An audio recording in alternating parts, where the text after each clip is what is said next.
The San Francisco skyline glittered like a promise I'd never been able to keep. From the 42nd floor of the Wentworth Tech Tower, the city sprawled below, a constellation of ambition and excess. Inside the glass-walled Gallo Hall, crystal chandeliers cast a golden glow over 200 of Silicon Valley's elite, their laughter mingling with the clink of champagne flutes and the soft hum of a jazz quartet. I stood at the edge of the crowd, my navy silk dress clinging to my trembling frame, feeling like an imposter in a world that belonged to my father, Charles Wentworth. At 34, I'd spent my life chasing his approval, and tonight, I'd dared to hope retirement might soften him. I was wrong. Dead wrong. The air smelled of wealth, expensive cologne, vintage wine, and the faint tang of caviar from trays circling the room. My father, the billionaire CEO of Wentworth Tech, held court near a massive floral arrangement, his silver hair catching the light as he laughed with the circle of venture capitalists. At 67, he was still a titan, his tailored tuxedo accentuating a frame that carried power like a second skin. I clutched my champagne flute, the stem slick with condensation from my nervous grip. Liam, my husband, stood beside me, his warm hand grazing the small of my back. "You okay, Emily?" he whispered, his hazel eyes scanning my face. I forced a smile. "Just surviving." Surviving was what I did best. Growing up in our Silicon Valley mansion with its sleek lines and cold marble floors, survival meant navigating my father's impossible standards. Charles Wentworth didn't just expect success, he demanded it, measured it. My older brother Daniel, 38, was a venture capitalist who just closed a $100 million zero-cents deal, his smug grin visible across the room as he charmed a group of investors. My sister Laura, 36, an AI researcher with patents to her name, sparkled in a crimson gown, showing off a diamond engagement ring to a cluster of tech journalists.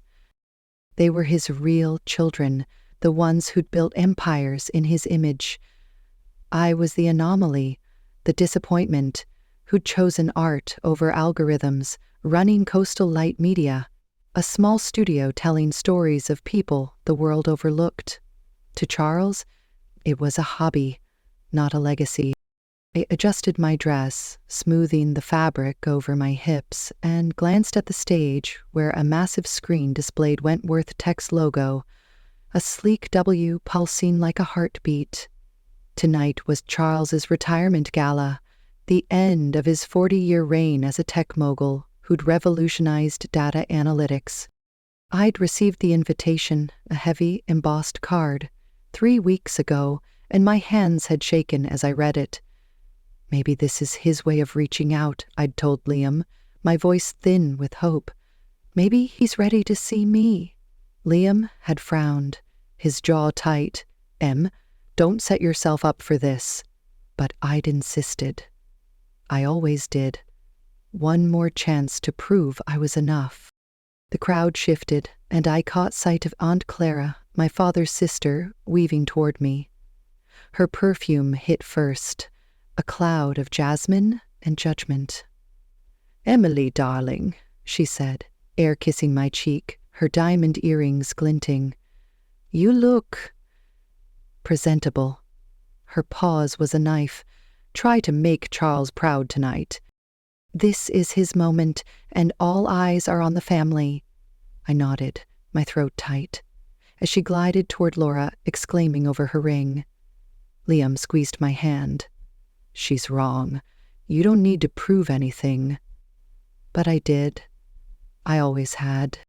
The jazz quartet paused, and a spotlight hit the stage. My father stepped up, his presence silencing the room. My heart thudded, a familiar panic clawing at my chest. I'd had a panic attack just hours ago, curled on our bathroom floor, Liam coaching me through breathing exercises as I tried to steady myself for this night. "You don't have to go," he'd said, his voice soft but firm. "I need to," I'd replied, reapplying lipstick with trembling hands. "One last time. Now, As Charles raised his glass, I held my breath, praying for a glimpse of the father I'd imagined as a child, one who might love me without conditions. "Thank you all for being here," Charles began, his voice booming with the confidence of a man who'd never doubted his place in the world. "Tonight, we celebrate not just a career, but a legacy." He spoke of Wentworth Tech's rise, of battles won in boardrooms, of innovations that reshaped industries. The crowd hung on his words, their applause warm and reverent. My eyes stung as he mentioned my mother, Margaret, who died of leukemia when I was 19. "She was my anchor," he said, his voice catching slightly. "Her sacrifices made this possible." I gripped Liam's hand, tears threatening. He rarely spoke of her. Maybe this was it, the moment he'd see me, his youngest, the one who'd sat by her hospital bed reading her poetry when she was too weak to hold a book. Then his tone shifted, his gaze sweeping the room until it landed on me, cold and unyielding. "A legacy isn't just built in dollars or deals," he said, his voice sharp. "It's carried by those who prove their worth. My real children, Daniel, who's redefined venture capital, and Laura, whose AI breakthroughs are changing the world, have made me proud." The room erupted in applause, heads turning to my siblings who basked in the glow. My chest tightened, the air thinning. He hadn't said my name.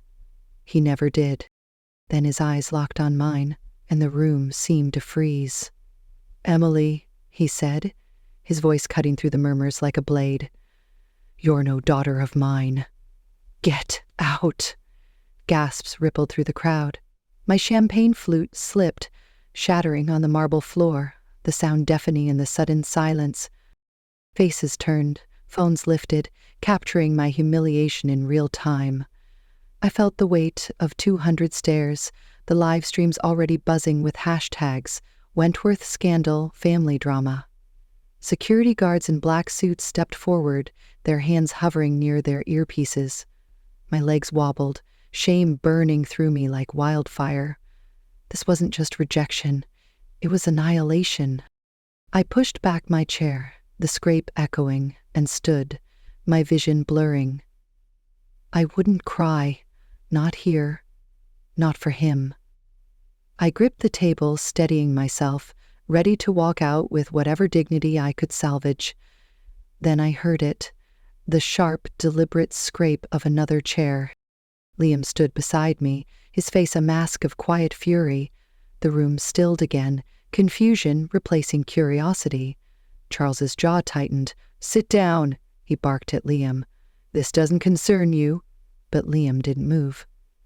His shoulders squared, his gaze locked on my father's, and I saw something I'd never seen before, a fire in him that matched Charles's own.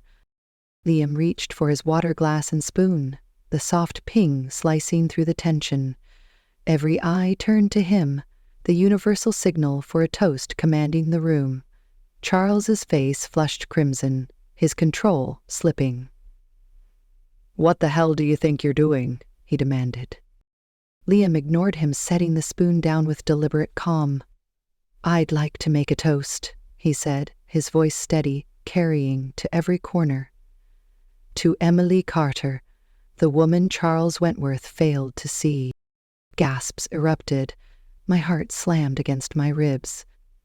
"I'm Liam Harper, Emily's husband," he continued, unfazed by the murmurs. "Since Charles shared his version of family tonight, let me share the truth about the daughter he just disowned."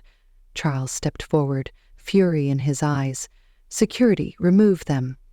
Liam's voice didn't waver. "Go ahead. But I wonder how the Wall Street Journal will cover Charles Wentworth having his daughter and son-in-law dragged out of his gala. I'm sure your investors will love that headline." Charles froze, his gaze darting to the tech moguls and journalists watching. Reputation was his currency, and Liam had just called his bluff. 3 years ago, Liam said, Emily founded Coastal Light Media with her own savings and a loan she earned without her father's name. The studio's documentary Voices Unheard was Emmy-nominated last month and optioned for a feature film. Murmurs of surprise spread. I hadn't even known about the film deal. Liam must have gotten the call today, saving the news for me. She's given a platform to veterans, immigrants, and survivors of abuse, he continued.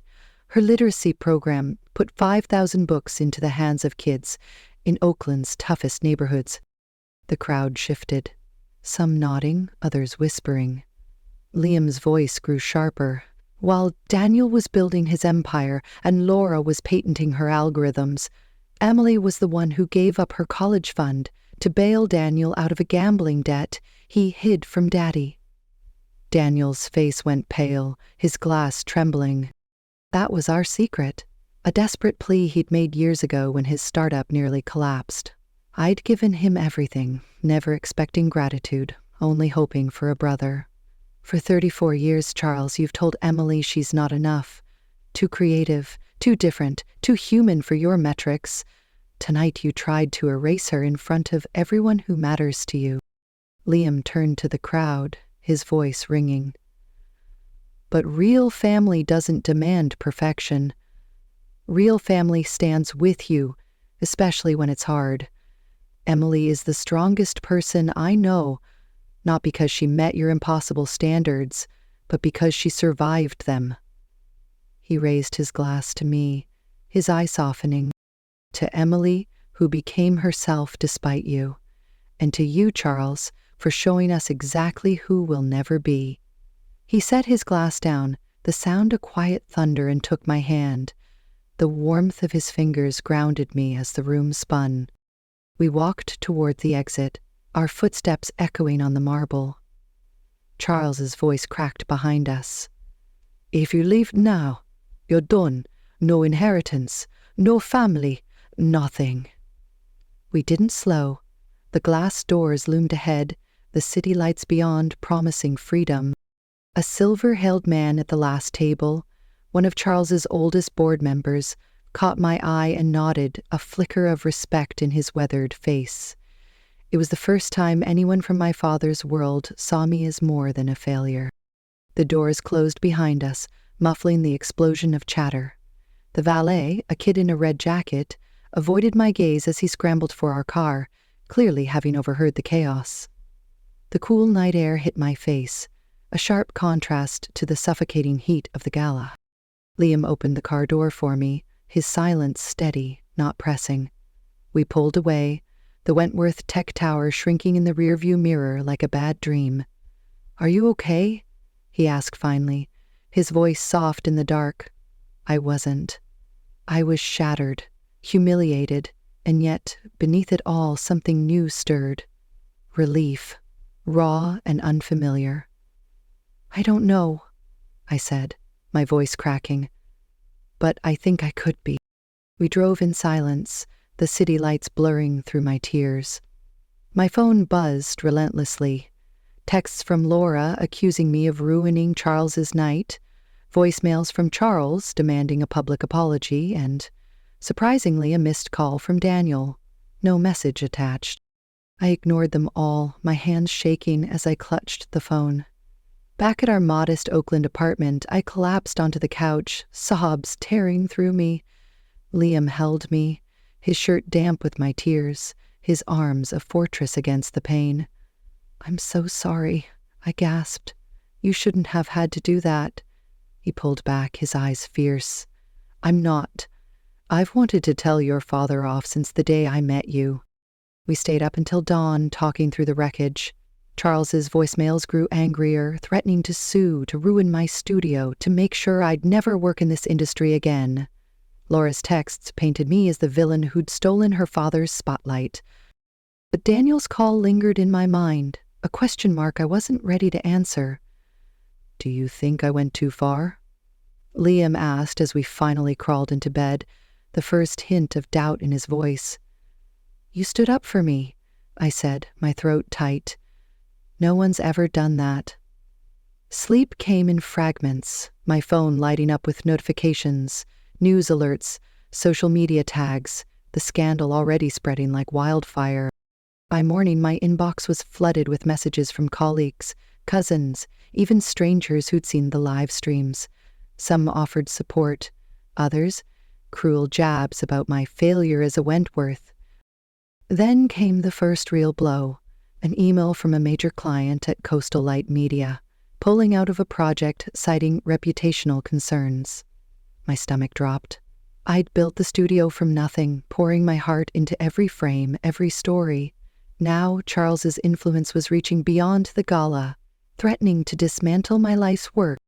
That afternoon, as I scrolled through venomous comments online, my phone pinged with a cryptic email from an anonymous sender. "Check your studio's server logs. You've been compromised. I can help." My pulse raced. A hack? Charles's allies had the resources to do it? Had he gone that far? I called Liam, who was already at his editing suite, and we raced to the studio. The server room was a mess. Cables tampered with, data backups corrupted. Someone had leaked unreleased footage from our upcoming documentary, jeopardizing client trust. "This wasn't random," Liam said, his voice grim. "This was targeted." As we worked to contain the damage, my phone buzzed again. A text from an unknown number. "You can't hide from us, Emily. Back off, or it gets worse." Fear coiled in my gut. This wasn't just about my father's pride anymore. This was war. Liam pulled me close, his jaw set. "We're not backing down. They don't get to break you."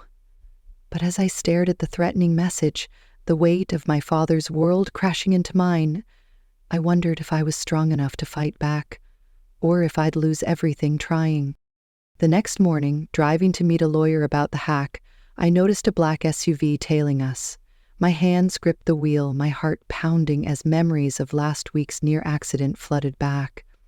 I'd been driving home from a tense meeting with Charles, where he'd mocked my little films and warned me to stay away from his gala. On a steep San Francisco hill, my brakes had failed, the car careening toward a busy intersection. I'd swerved into a guardrail at the last second, escaping with bruises and a totaled car. The mechanic had called it suspicious tampering, but I'd dismissed it as paranoia. Now, with that SUV in my rear view, I wasn't so sure. "Liam," I whispered, my voice shaking. "We're being followed." His eyes flicked to the mirror, his hand reaching for mine. "Turn left at the next light. Let's lose them." I did, my palms sweaty, but the SUV stayed close, its tinted windows hiding whoever was inside. My mind raced. Charles's security team? A hired thug? Or just my anxiety spiraling? I took a sharp right, then another, weaving through traffic until the SUV vanished. Liam exhaled. "We need to talk to someone about this now." But who could we trust in a city where my father's influence touched everything? Back home, I found a package on our doorstep. No return address. Inside was a single photo, a grainy shot of me and Liam leaving the gala, my face streaked with tears. Scrawled on the back in Sharpie, "You can't run from family." My breath caught. This wasn't just a warning. It was a promise. As I showed it to Liam, my phone lit up with another anonymous message. "Check your email. You'll want to see this." My hands trembled as I opened my inbox, dread pooling in my stomach. Whatever came next, I knew one thing. The fight for my freedom had only just begun. The morning after my father's gala, our Oakland apartment felt like a bunker under siege. Sunlight streamed through the blinds, slicing across the hardwood floor, but it did nothing to warm the chill in my bones.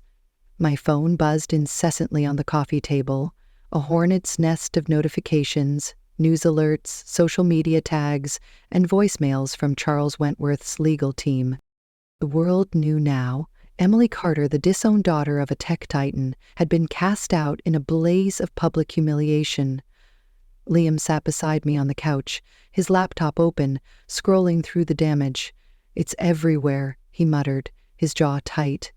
CNN, TechCrunch, even TMZ.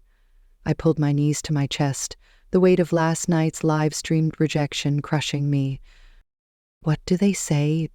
I whispered, dreading the answer. Liam hesitated, then read aloud. "Wentworth heirs husband slams tech mogul in viral speech." They're spinning it like I attacked him. My stomach twisted. Liam's toast. His fierce defense of me had been a lifeline, but now it was a lightning rod. I grabbed my phone, unable to resist the pull of the comments. Wentworth scandal trended on Twitter with thousands of strangers dissecting my life. Ungrateful daughter, one user sneered. She's just after his money.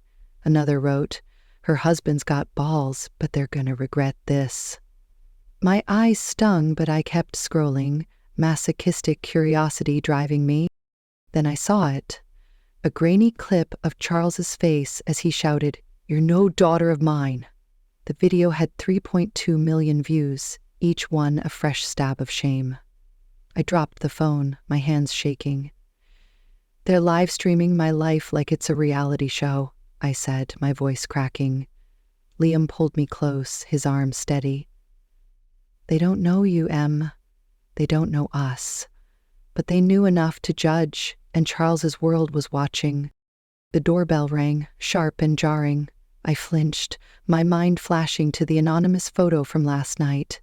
Me and Liam leaving the gala, tears streaking my face, with "You can't run from family" scrawled on the back. Liam stood, his body tense. "Stay here," he said, moving to the door. Through the peephole, he saw a courier in a blue uniform holding a thick envelope. Liam signed for it, his frown deepening as he tore it open.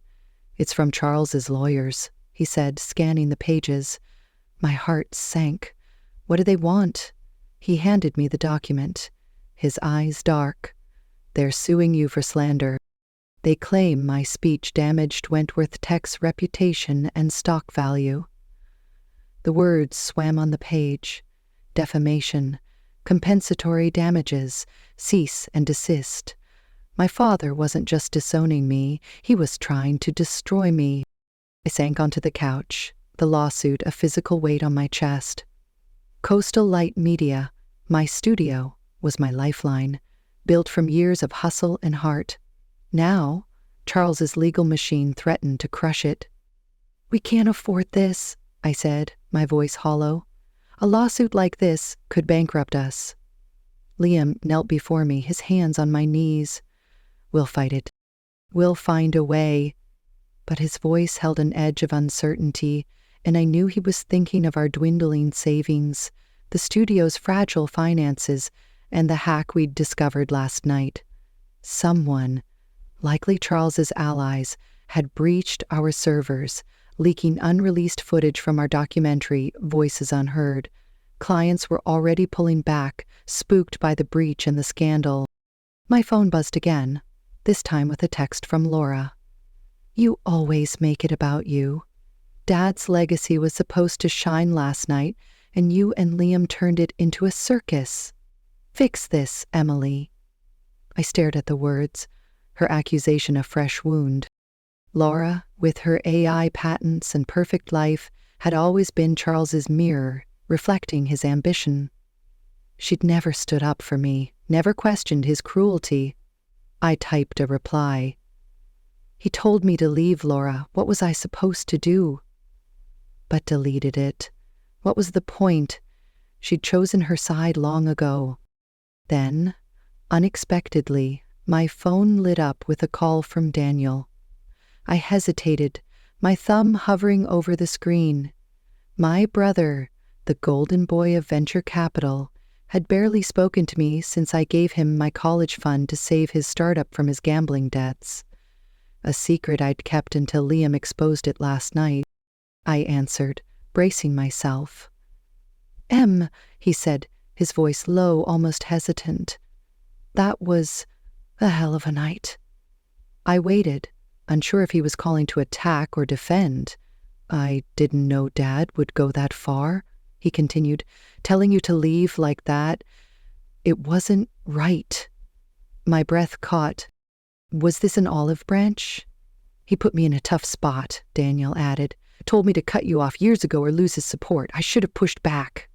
The admission stunned me, a crack in his polished facade. "Why are you telling me this now?" I asked.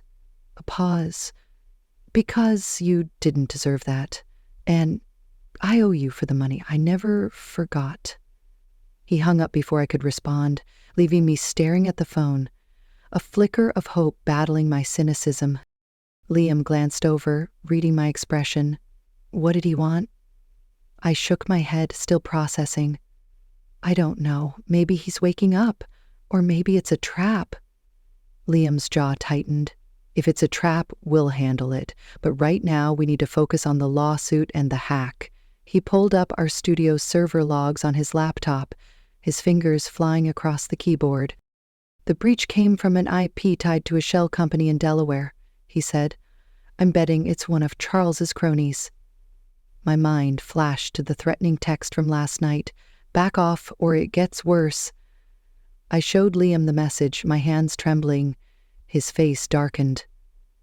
This is escalating. We need help. We called our lawyer, Rachel Nguyen, a sharp-witted friend from UCLA who'd taken on pro bono cases for our studio before. She agreed to meet us at a coffee shop in downtown Oakland, away from prying eyes. As we drove, I couldn't shake the feeling of being watched. The black SUV from yesterday didn't reappear, but every tinted window felt like a threat. My nerves were raw, memories of the brake failure haunting me. The mechanic's words, suspicious tampering, echoed in my head. Had Charles's allies gone that far, or was I paranoid, seeing enemies in every shadow? At the coffee shop, Rachel pored over the lawsuit papers, her brow furrowed. This is aggressive, she said, sipping her latte. Charles is claiming your speech caused a 3% dip in Wentworth Tech's stock, costing shareholders millions. It's a stretch, but he's got the resources to drag this out. I rubbed my temples, a headache blooming. What can we do? Rachel leaned forward. We countersue for emotional distress and defamation. Your father's public disownment caused you harm, and we can prove it with the live streams. But it'll get ugly, and you'll need evidence of his pattern of behavior. Liam nodded, his hand on mine. We've got plenty of that. Emily's got years of stories. But the thought of airing my family's dysfunction in court made my stomach churn. Was I ready to face Charles's wrath head-on? As we left the coffee shop, my phone pinged with another anonymous message. You're digging your own grave. Drop the fight, or you'll lose more than your studio.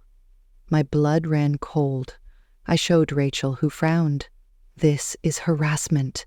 We can use it in court, but you need to be careful. Whoever's behind this isn't playing games. Liam's eyes scanned the street, his body tense. We need security at the studio, and maybe at home. The idea of guards in our life felt surreal, but the threats were real, piling onto the lawsuit, the hack, and the scandal like bricks on my chest. Back at the studio, we found chaos. Our lead editor, Javier, met us at the door, his face pale. Clients are bailing, he said, handing me a list. 3 major contracts canceled this morning, citing reputational risks. They're saying Wentworth Tech's allies warned them off. My heart sank. Charles's blacklist was working, strangling Coastal Light Media's cash flow. I walked through the studio, my sanctuary of cameras and editing suites now eerily quiet. Posters of our films, stories of veterans, immigrants, survivors lined the walls, each one a piece of my soul. We can't lose this, I whispered, my voice breaking. Liam pulled me into a hug. We won't. We'll find new clients, new funding, whatever it takes. That night, alone in our apartment, I sifted through old family photos, searching for answers. Aunt Clara had once hinted at a kinder Charles, before my mother's death changed him. I found a picture of us at a Santa Cruz beach when I was 5, Charles lifting me onto his shoulders, both of us laughing. The man in that photo was a stranger, buried under decades of control and bitterness. My mother's absence ached, her gentle presence the only buffer I'd had against his expectations. I'd been 19 when leukemia took her, sitting by her bedside reading Whitman's poetry as she faded. Charles had barely visited, too busy building his empire. Did he blame me for her loss? Was that why he'd turned so cold? A knock at the door startled me. Liam was at the studio working late to salvage our data. I checked the peephole, my pulse racing, and saw Clara, her face etched with worry. I let her in, wary. "I shouldn't be here," she said, clutching a manila envelope. "But what Charles did was unforgivable." She handed me the envelope, her hands trembling. Inside were more photos. Charles and me at my first art show at 14, before he walked out after a critic's mild comment. My mother painting in her studio, her face radiant. "He wasn't always like this," Clara said softly. "After Margaret got sick, he became obsessed with control, as if perfection could stop death. He pushed you hardest because you reminded him of her." I stared at the photos, tears blurring my vision. "Why didn't you tell me before?" Clara's eyes dropped. "I enabled him. I thought his standards were tough love." I was wrong. Her words stirred a storm in me. Grief, anger, and a flicker of understanding I wasn't ready to embrace. "He's suing me, Clara," I said, my voice sharp. "He's trying to ruin my life." She nodded, her face crumpling. "I know. That's why I brought these. And this." She pulled a USB drive from her purse. It's emails from Charles's private server, showing he pressured board members to blacklist your studio. "I got them from a friend in IT before I retired." My jaw dropped. This was dynamite, proof of Charles's vendetta. But using it meant escalating the war, risking everything. "Be careful, Emily," Clara warned, standing to leave. "He's desperate to protect his legacy. Desperate men do dangerous things." After she left, I plugged the USB into my laptop, my hands shaking. The emails were damning. Charles instructing allies to cut off Emily's little hobby and make her regret her husband's stunt. One email, to an unknown recipient, chilled me. "Handle her quietly, no loose ends." Was this about the hack? The brake failure? The stalker texts? Fear gripped me, but so did resolve. Charles wanted me broken, but I wasn't the scared girl he'd dismissed anymore. Liam came home, exhausted but determined, and I showed him the USB. His eyes widened. "This could end the lawsuit, Em, but it'll make him angrier." We debated late into the night. Use the evidence and fight, or back down and survive. My phone buzzed with another anonymous text. "You're running out of time."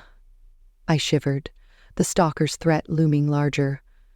"We can't stop now," I said finally. "If we don't fight, he wins." Liam nodded, pulling me close. "Then we fight together."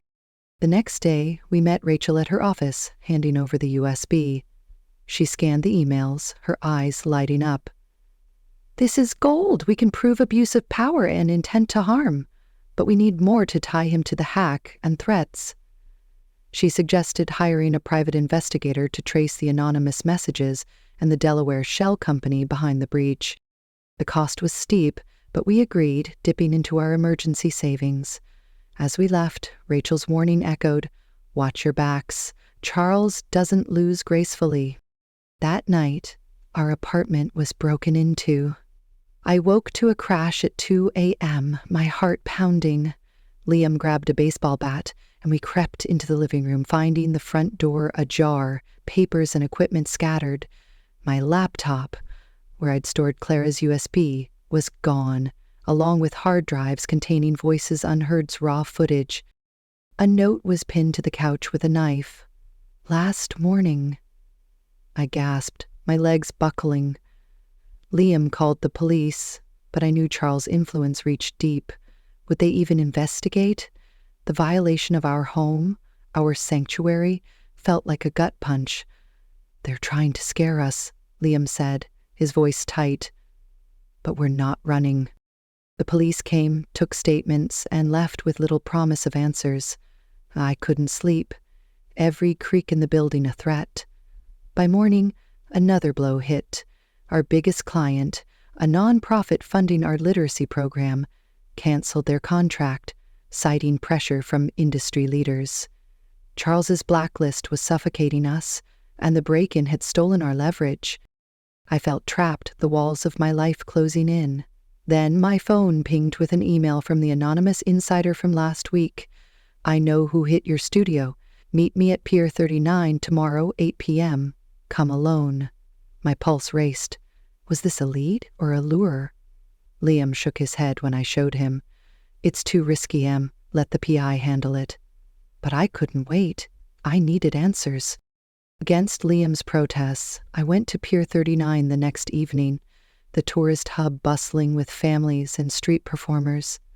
The salty ocean breeze did little to calm my nerves as I scanned the crowd, my hood up, heart pounding. A man in a gray jacket approached, his face half hidden by a baseball cap. "Emily?" he said, his voice low. I nodded, my hand on the pepper spray in my pocket. "I'm Ethan. Ex-Wentworth Tech IT. I leaked the server logs to you."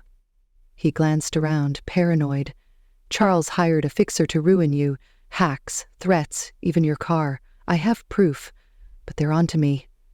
He slipped me a flash drive, his hands shaking. "Get this to your lawyer, and watch your back." Before I could ask more, he vanished into the crowd.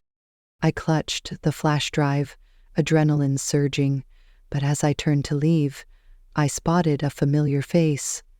Laura, standing by a carousel, her eyes locked on me. My blood ran cold. Was she following me? Had she tipped off the fixer? I ducked into a souvenir shop, my heart hammering, and texted Liam to pick me up. When I reached our car, I was shaking, the flash drive burning a hole in my pocket. "What the hell, Em?" Liam said, his voice a mix of relief and anger. "You could have been hurt." I showed him the drive, explaining Ethan's claims. His face hardened. "If Laura's involved, this is bigger than we thought." At Rachel's office the next day, we handed over the flash drive. It contained audio recordings of Charles's fixer discussing the hack, the brake tampering, and keeping Emily in line. Rachel's eyes widened. "This ties Charles to criminal activity. We can escalate to the DA." But she warned us, "Going public with this will make you targets. Are you ready for that?" I looked at Liam, his hand steady in mine, and nodded. "I'm done hiding." That night, as we planned our next move, my phone buzzed with a call from Daniel. "Em, I need to see you," he said, his voice urgent. "It's about Dad. He's not well." I froze, memories of his nod at the gala clashing with his cruelty. "What's wrong with him?" I asked. Daniel hesitated. "He had a minor stroke. He's alone now. And he asked about you." My heart twisted, hope and hurt colliding. Was this a trick? Or a chance at redemption? "I'll think about it," I said, hanging up. Liam watched me, his eyes searching. "You don't owe him anything, Em." But the idea of Charles weakened, lingered. A puzzle I couldn't solve. The next morning, I started therapy with Dr. Sarah Klein, a trauma specialist Rachel recommended. Her office was a haven of soft blues and warm light, but I felt raw, exposed. "Tell me about your father," she said, her voice calm. For an hour, I poured out decades of pain. His walkout at my art show, his coldness after Mom's death, the gala's devastation. Dr. Klein listened, her notes quiet scratches on paper. "What Charles did was emotional abuse," she said gently. "You've survived it, but healing means reclaiming your worth." She prescribed anti-anxiety medication to quiet the constant dread, and I left feeling lighter, like I'd shed a layer of shame. Therapy gave me clarity, but the world kept closing in. Another client dropped us, citing industry pressure, and our bank account dwindled. Liam and I began researching Sydney, Australia, a fresh start with a vibrant art scene far from Charles's reach. We found a harborside craftsman home online, its studio space perfect for coastal light media. "Are we running away?" I asked Liam one night, scrolling through listings. He smiled, his hand on mine. "We're running toward something better." The dream of Sydney fueled us, but the present was a minefield. Then came the final blow. Charles crashed a San Francisco media event where I was pitching Voices Unheard's sequel. He stormed in, his face gaunt but furious, flanked by lawyers. "Retract your lies, Emily," he shouted, drawing every eye. "Admit you and your husband fabricated this scandal." The room froze, cameras flashing. My heart raced, but I stood tall, my voice steady. "You disowned me in front of the world, Dad. The truth is out." Security escorted him out, but the damage was done. Headlines screamed, "Wentworth family feud escalates." Social media erupted, some calling me brave, others a traitor. The pressure was suffocating, but Liam's hand in mine kept me grounded. Back home, I found a package on our doorstep. No sender. Inside was my mother's sketchbook, filled with vibrant paintings I'd never seen. A note slipped out. "She'd be proud of you." My breath caught. Was this from Charles? A gesture of remorse? Or someone else, playing with my heart? I showed Liam, tears streaming. "Whoever sent this knows me," I said. He nodded, his eyes soft. "Your mom's spirit's in you, Em. That's your legacy, not his." The next day, Daniel visited, his face haggard. "I'm done with Wentworth Tech," he said, slumping onto our couch. "Dad's obsession with control. It's toxic. I'm starting a nonprofit for addiction recovery, inspired by you." I stared, stunned. The brother who'd once shunned me was changing, seeing me for the first time. "You stood up when I didn't," he added, his voice thick. "I'm sorry." I hugged him, tears falling, a piece of my fractured family mending. As we packed for Sydney, a final email from Ethan arrived. "Charles's board is turning on him. Look into his offshore accounts." My jaw dropped. Was this the key to ending his reign? Rachel filed the evidence with the DA, and we boarded our flight, the sketchbook in my carry-on, Ava's ultrasound photo tucked inside. In Sydney, we welcomed our daughter Ava, her tiny hand gripping my finger, a promise of unconditional love. At our housewarming, surrounded by Daniel, new friends, and the harbor's glow, I raised a glass. "To chosen family," I said, my voice strong. To rising from the ashes. Liam kissed my forehead, and I knew. Charles's rejection hadn't broken me. It had freed me.